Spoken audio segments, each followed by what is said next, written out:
तो हमने अपनी रेंज को जो आपके पास नंबर ऑफ क्लासेस आई हैं उसके ऊपर आपने डिवाइड कर देना है, तो आपको इंटरवल मिल जाएगा कि आपने एक क्लास का इंटरवल क्या रखना है। उसके बाद आपने अपनी लिमिट को डिसाइड करना है कि आपने अपनी लोअर क्लास लिमिट क्या रखनी है, कहाँ से आपने अपनी पहली क्लास की लोअर लिमिट जो है वो स्टार्ट लेनी है। ठीक है, या मैं आपको बताऊंगी कि you can take the multiple of 5 और you can take the lower limit. आप अपनी लोअर लिमिट भी ले सकते हैं और मल्टीपल ऑफ 5 भी ले सकते हैं। ठीक है, सो जैसे फॉर एग्जांपल डेटा की लोअर लिमिट अगर फॉर एग्जांपल 8 है, ठीक है, आपका डेटा की मिनिमम स्मॉलेस्ट वैल्यू 8 है, so you can start it from 8 और आपका इंटरवल लेट सपोज 5 का है। ठीक है, सो अब क्या होगा कि आपकी लोअर लिमिट अगर 8 है तो आपने इंटरवल 5 पर रखना है। मैंने आपको बताया है कि आपका जो नेक्स्ट लिमिट है लोअर लिमिट, लेट मी पहले मुझे एडमिट करने लेनी, ठीक है। अब अगर इंटरवल मैंने 5 का रखना है, मैंने हाइट अपनी 5 की रखनी है और मेरी जो लोएस्ट वैल्यू है वो 8 है, so I can start it from 8। मैं 8 से भी स्टार्ट ले सकती हूँ। अब इंटरवल 5 का रखना है तो ये डिफरेंस 5 का होना चाहिए। ठीक है, अब यहाँ क्या रखेंगे कि डिफरेंस 5 का हो, जल्दी बताएं। हरी आप 3। 3, ये Yes. अपर लिमिट है आपकी और ये सेकेंड क्लास की लोअर लिमिट है। ये डिफरेंस आपका 5 का, मतलब नेक्स्ट वैल्यू आपने बतानी है। आप 8 में 5 को ऐड करेंगे, सो व्हाट यू गेट 13। 13। ठीक है, तब ये डिफरेंस यहां से यहां नहीं, यहां से यहां डिफरेंस 5 का होना चाहिए। तो जब आप 13 में से 8 को माइनस करेंगे, सो व्हाट यू गेट 5। तो अगर ये आपकी सेकेंड क्लास की लोअर लिमिट है तो पहली क्लास की अपर लिमिट कहां पर एंड होगी? यस, 12। 12 पर मैम एंड होगी जाके। Is it clear? ठीक है, यस इसी मैम। तरीके से ओके मैम। अब यहाँ पर 5 का इंटरवल अगर मैंने आगे कंटिन्यू करना है तो अगली क्या होगी? 13 में 5 ऐड करें, अगली लोअर लिमिट क्या बनेगी आपके पास? 18। ठीक है, ताकि ये डिफरेंस आपका कितने का रहे? 5 का। तो दूसरी क्लास की अपर लिमिट क्या हो जाएगी? 70। 17। तो एक तो तरीका ये है कि आप अपनी जो डेटा की मिनिमम वैल्यू है वहीं से स्टार्ट लें। दूसरा जो मैं आपको बता रही हूँ कि you can take the multiple of 5। जैसे फॉर एग्जांपल आपकी लोअर लिमिट 8 है, तो I can start it from 5। ठीक है, मेरे लिए आसानी हो जाएगी। मैं 5 से स्टार्ट लूंगी तो 5 के इंटरवल का मतलब क्या है? Lower limit 10। सेकेंड क्लास की क्या होगी? 10, और पहली क्लास की यस। क्या होगी? 9। 9। 9। ठीक है, ये क्या हो जाएगा? 15, और I can take it here 14। 14। तो जब आप मल्टीपल ऑफ 5 लेते हैं ना तो आपके लिए क्लासेस थोड़ा सा बनाना आसान हो जाता है। ठीक है, इजी हो जाता है क्योंकि हमें पता है कि हमें 5 और मल्टीपल ऑफ 5 या 10 के साथ डील करना आसान होता है।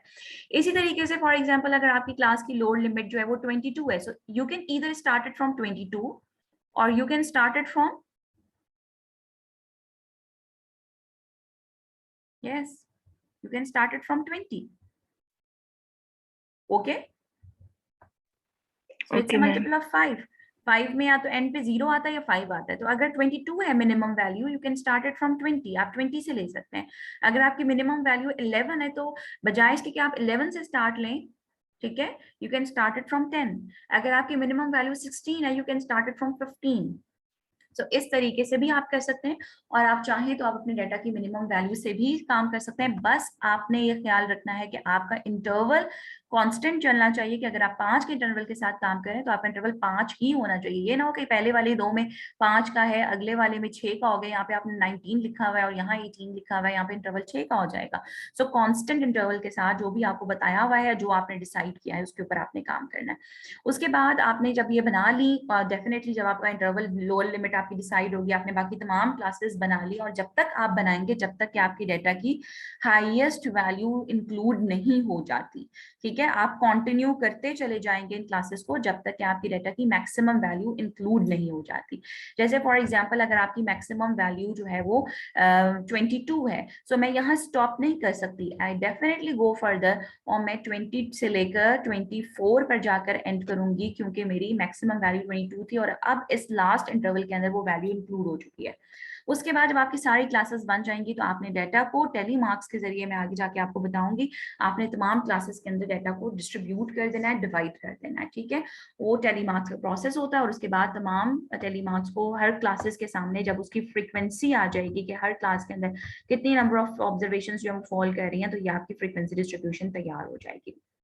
कम टू वर्ड इन एग्जाम्पल पर आते हैं ताकि आप लोगों को क्लियर हो कि आपने किस तरह बनाना है। ये आपके पास फ्रीक्वेंसी डिस्ट्रीब्यूशन है और ये आपका 60 एपल्स का डेटा है जो कि नियरेस्ट ग्राम रिकॉर्ड हुआ हुआ है। यानी आप बताएं कि अगर ये नियरेस्ट ग्राम रिकॉर्ड हुआ हुआ है, अगर पहले वाले एपल का वेट 106 ग्राम है तो it's not an exact one, it's recorded to the nearest gram, ठीक है। यहाँ पे डेफिनेटली कोई ना कोई मिलीग्राम तो होगा उसका। 160 अगर ग्राम्स है तो डेफिनेटली इसकी actual value it lies between 105.5 जो है वो ग्राम्स टू 106.5 ग्राम्स के दरमियान होगी। सो ये बहरहाल 60 ग्राम्स के अंदर नियरेस्ट रिकॉर्ड हुआ होगा और 60 एपल्स का डाटा है। अब सबसे पहले आपने क्या काम करना है कि आपने अपने डाटा को, जब भी आपको फ्रीक्वेंसी डिस्ट्रीब्यूशन बनाने के लिए आएगी, आपने डाटा को स्कैन करना है और यहाँ से डाटा की मैक्सिमम वैल्यू जो कि 204 है और मिनिमम वैल्यू 68, इसको लोकेट कर लिया। इस तरीके से आप देखेंगे यहाँ पे आप लोकेट करने के लिए, ताकि आपके कोई भी स्किप ना हो, आपने यहाँ से देखा पहली वाली रो में देखें मैक्सिमम वैल्यू देख लें कितनी है 148, फिर यहाँ पे आ गई 186 को ले लें, फिर उसके बाद 186 186 186 204 आ गई, फिर उसके बाद आपकी कंटिन्यू करते जाएं और बस इसका मतलब है मैक्सिमम वैल्यू कितनी है 200। इस तरीके से आपने डाटा को स्कैन करना है। अगर आप इस तरह से ढूंढेंगे तो मुश्किल होगा, इसलिए पहली रो को पकड़ें या पहला कॉलम पकड़ें और जो मिनिमम है या मैक्सिमम उसको पहले ले लें, फिर जैसे ही नेक्स्ट बड़ी मिलती है या छोटी मिलती है उसको छोड़ दें, अगली वाली को कंसिडर कर लें। इस तरीके से आपको स्कैन करना है डाटा को। उसके बाद आपने रेंज निकालनी है और मैंने अभी आपको बताया था कि मैक्सिमम में से मिनिमम को माइनस करना है, व्हाट यू गेट 136।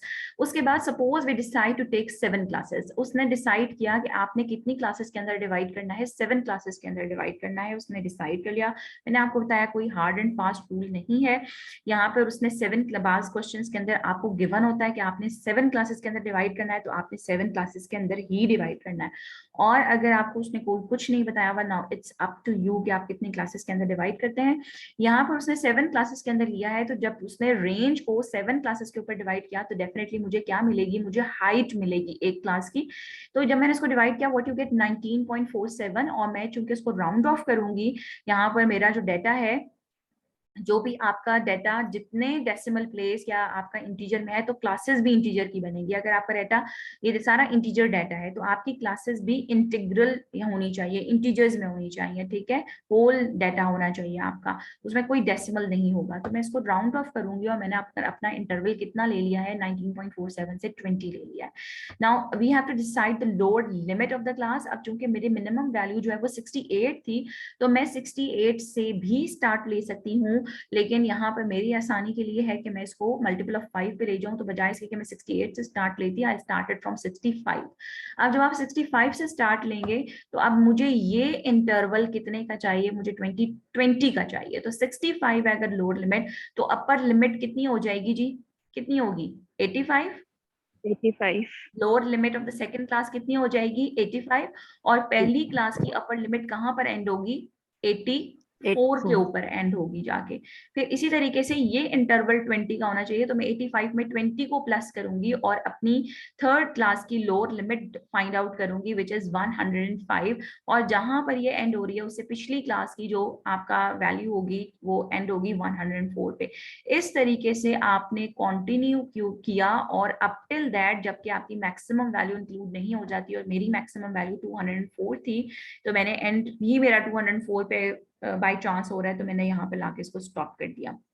ये आपकी क्लासेस बन गई, ठीक है। अब क्लासेस बनाने के बाद ये तो उसने एंट्रीज की हुई है, मैं एंट्रीज नहीं कर रही यहाँ पर। हम टेलीमार्क्स का प्रोसेस करेंगे और ये टेलीमार्क्स का प्रोसेस है। टेलीमार्क्स का प्रोसेस किस तरीके से होगा, अभी फिलहाल मैं बाउंड्रीज आपको बता रही हूँ। बाउंड्रीज किस तरीके, क्लासेस बना ली, क्लासेस के बाद बाउंड्रीज कैसे बनेगी आप लोगों की, कि आपने अपनी लोअर लिमिट में से 0.5 को ऐड सब्ट्रैक्ट करना है और अपर लिमिट में 0.5 को ऐड करना है। ठीक है, आपने लोअर लिमिट क्लास लिमिट से क्लास बाउंड्रीज में जाने के लिए आप क्या करेंगे कि आप अपनी लोअर लिमिट में से 0.5 को सब्ट्रैक्ट करेंगे और अपर लिमिट में 0.5 को ऐड करेंगे। तो व्हाट यू गेट 64.5 और 84 में जब आप ऐड किया तो 84.5। 85 में से जब आप 0.5 को माइनस करेंगे तो व्हाट यू गेट 84.5 और जब आप अपर लिमिट में ऐड करेंगे 104.5।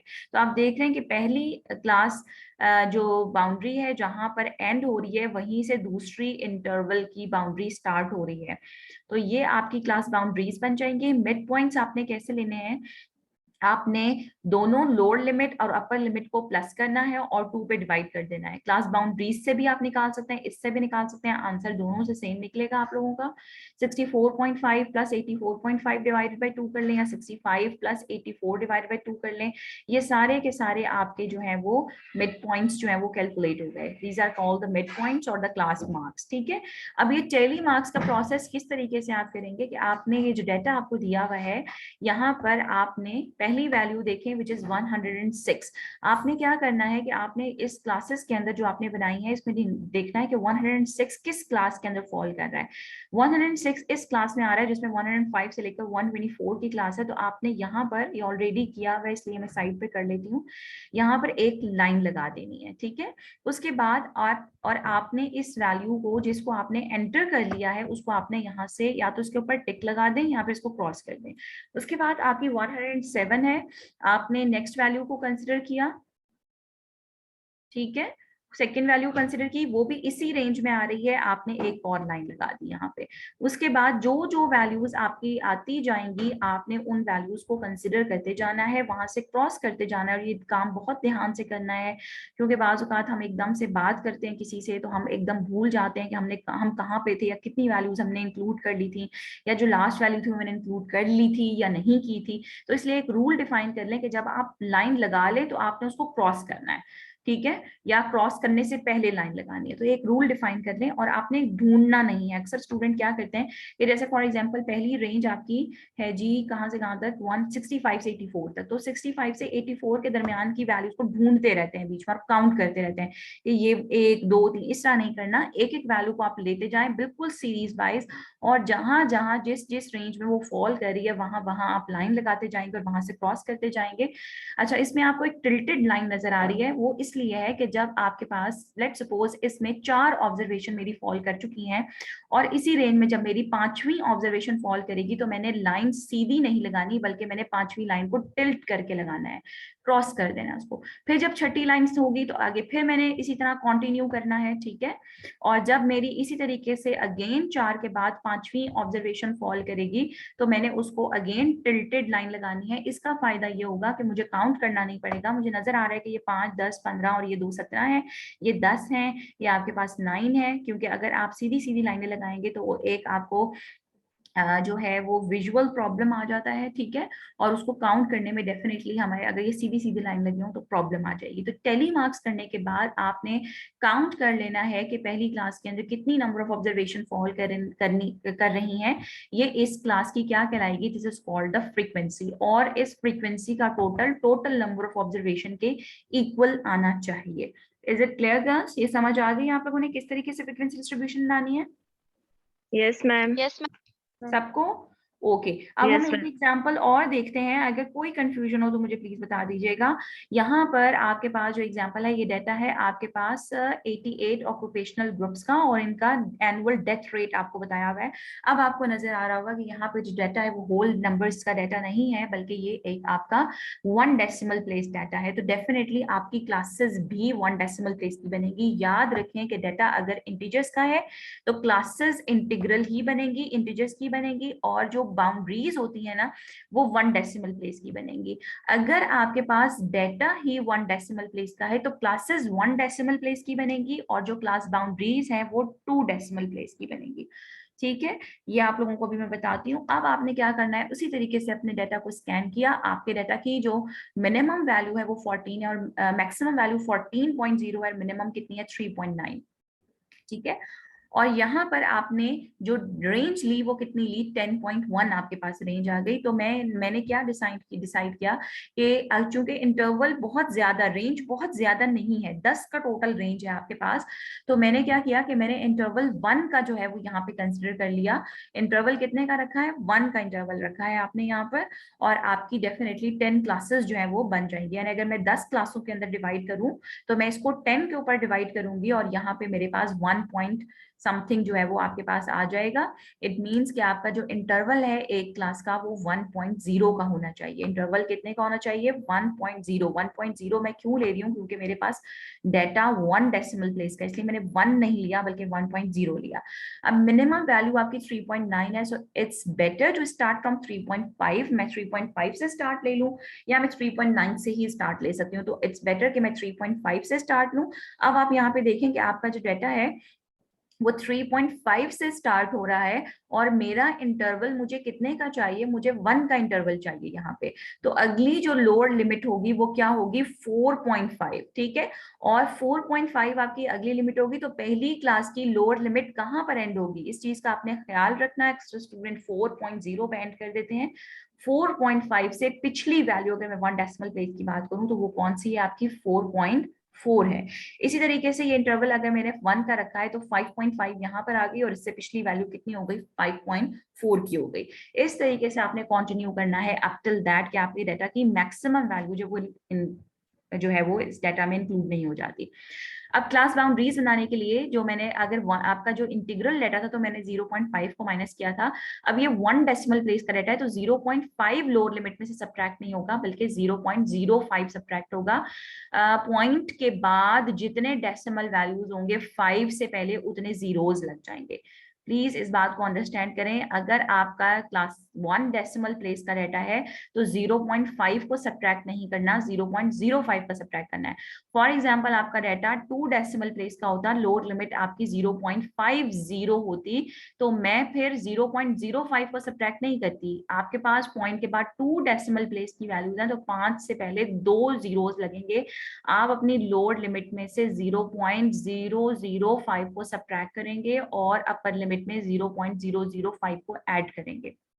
Got it?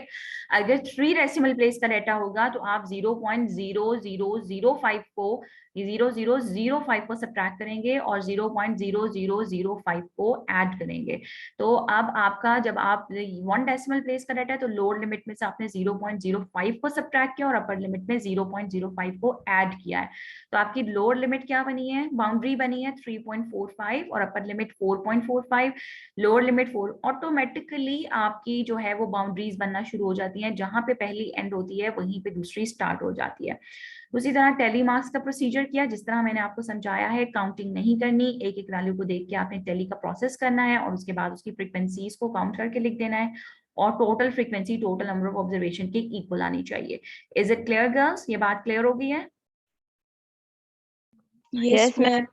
ओके अब जो नेक्स्ट एग्जांपल है इट्स अनग्रुप फ्रीक्वेंसी डिस्ट्रीब्यूशन। ये आपका डाटा है जो कि आपका डिस्क्रीट वेरिएबल है। जो पिछला आपका डाटा था, जैसे फॉर एग्जांपल जो मैंने पिछली एग्जांपल आपको करवाई, ये आपका डेथ रेट का डाटा है। It's a continuous variable. बताएं डेथ रेट क्या होगा, इट्स अ कॉन्टिन्यूस वेरिएबल। इसी तरीके से जो वेट्स हैं इट्स अ कॉन्टिन्यूस वेरिएबल। अगर आपके पास डाटा डिस्क्रीट आ जाता है तो डिस्क्रीट के केस में आप किस तरीके से फ्रीक्वेंसी डिस्ट्रीब्यूशन बनाएंगे। ये एक सर्वे है 50 रिटेल एस्टेब्लिशमेंट का और उसके असिस्टेंट्स हैं। यानी आपके पास पहली वाली जो एस्टेब्लिशमेंट है उसके अंदर 2 असिस्टेंट है, दूसरी वाली एस्टेब्लिशमेंट में 3 असिस्टेंट है। इस तरीके से 50 आपके पास लेट सपोज कोई एस्टेब्लिशमेंट है और उसमें नंबर ऑफ असिस्टेंट्स लिखे हुए हैं।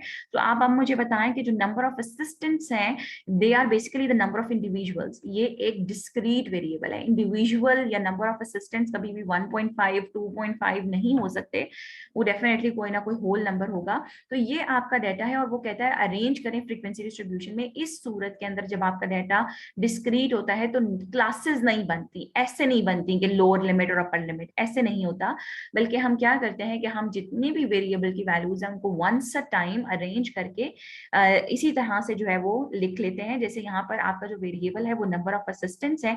अब क्या क्या नंबर ऑफ असिस्टेंट्स यहाँ पे है, 0 भी है, 1 भी है, 2 भी है, 3 भी है, 4 5 6, वो सब मैंने वंस अ टाइम यहाँ पे लिख लिया और उसके बाद मैंने टेली मार्क्स का प्रोसीजर उसी तरीके से किया कि 2 है तो 2 के सामने लाइन लगा दी, 3 है तो 3 के सामने एक लाइन लगा दी, इसी तरीके से टेली मार्क्स किया और फिर उसके बाद फ्रीक्वेंसी। यहाँ पे फ्रीक्वेंसी जो है they are basically the number of establishment here. यहाँ जो एक्स वेरिएबल है वो नंबर ऑफ असिस्टेंट्स को शो कर रहा है और जो फ्रीक्वेंसी है वो नंबर ऑफ एस्टेब्लिशमेंट को शो कर रही है। अगर मैं इस डाटा को एक्सप्लेन करूं तो 3 एस्टेब्लिशमेंट 50 में से ऐसी हैं जिनके अंदर कोई असिस्टेंट नहीं है, 4 एस्टेब्लिशमेंट्स ऐसी हैं 50 में से जिनमें एक एक असिस्टेंट है, 6 एस्टेब्लिशमेंट ऐसी हैं 50 में से जिनमें दो दो नंबर ऑफ असिस्टेंट्स हैं। तो ये जो आपके पास है ये आपका डिस्क्रीट के केस के अंदर फ्रीक्वेंसी डिस्ट्रीब्यूशन है और ये अनग्रुप्ड फ्रीक्वेंसी डिस्ट्रीब्यूशन है। ठीक है, दिस इज कॉल्ड डिस्क्रीट और अनग्रुप्ड। इसको हम ग्रुप्ड नहीं कहते क्योंकि यहाँ ग्रुपिंग नहीं हुई।